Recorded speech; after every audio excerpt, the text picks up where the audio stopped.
Saudara sekalian, selamat hari Minggu. Jumpa kembali saya dengan Pendeta Abi dalam program Faith to Faith. Pada minggu ini saya ingin menyampaikan pesan Tuhan yang kita boleh nikmati pada minggu ini yang terambil di dalam Injil Matius pasal 7 ayat 24 sampai ayat yang ke-27. Saya bacakan untuk saudara semua. Setiap orang yang mendengar perkataanku ini dan melakukan, ia sama dengan orang yang bijaksana yang mendirikan rumahnya di atas batu. Kemudian turunlah hujan dan datanglah banjir, lalu angin melanda rumah itu. Tetapi rumah itu tidak roboh sebab didirikannya di atas batu. Tetapi setiap orang yang mendengar perkataanku ini dan tidak melakukannya, ia sama dengan orang yang bodoh yang mendirikan rumahnya di atas pasir. Kemudian turunlah hujan dan datanglah banjir, lalu angin melanda rumah itu sehingga rubuhlah rumah itu dan hebatlah kerusakannya. Bapak Ibu Saudara sekalian, dalam pembacaan ini kita melihat ada dua dasar dalam kekristenan. Dasar yang pertama adalah orang yang membangun rumah di atas pasir. Yang kedua adalah membangun rumah di atas batu. Alkitab berkata orang yang bijaksana membangun rumah di atas batu.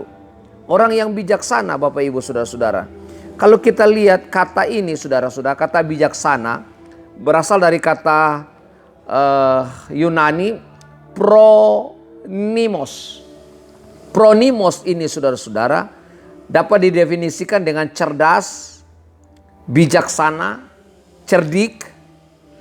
Ya.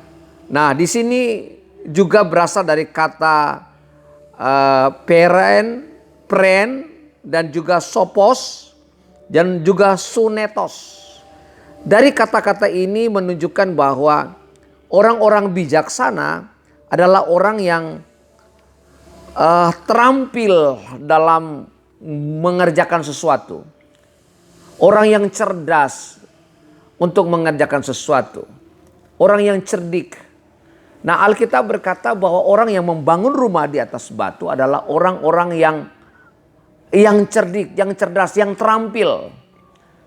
Kenapa saudara-saudara? Ketika orang membangun rumah di atas batu, walaupun memang sulit karena begitu keras dan tidak mudah membangun fondasi di sana, tetapi justru dengan fondasi yang kuat, dengan dasar yang kuat, rumah itu tetap kokoh.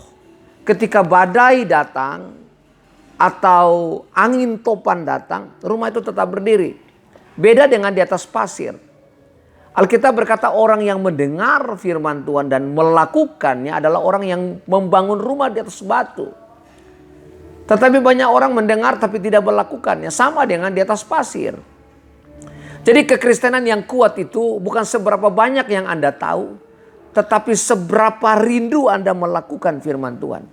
Menghidupkan kebenaran firman Tuhan.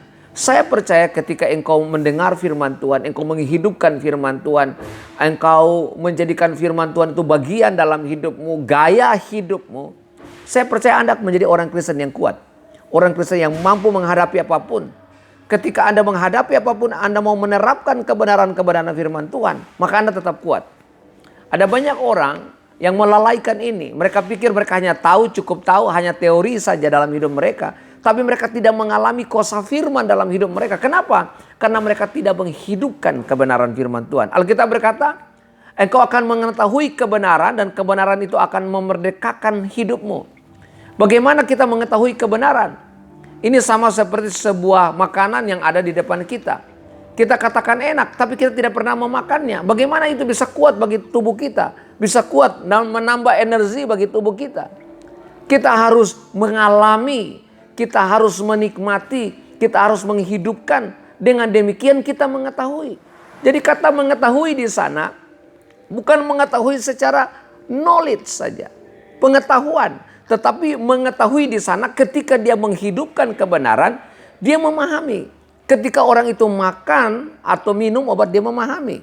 Dan saya berdoa supaya ketika engkau menghidupkan kebenaran firman Tuhan, engkau akan tahu bahwa kuasa firman Tuhan itu mengubah hidupmu, mengubah masa depanmu, mengubah segala sesuatu dalam hidupmu. Engkau akan jadi sama seperti Yesus. Doa saya dalam minggu ini, kita mulai menerapkan kebenaran-kebenaran abadi, kebenaran-kebenaran kekal yang kita tahu, kita hidup di dalam hidup kita.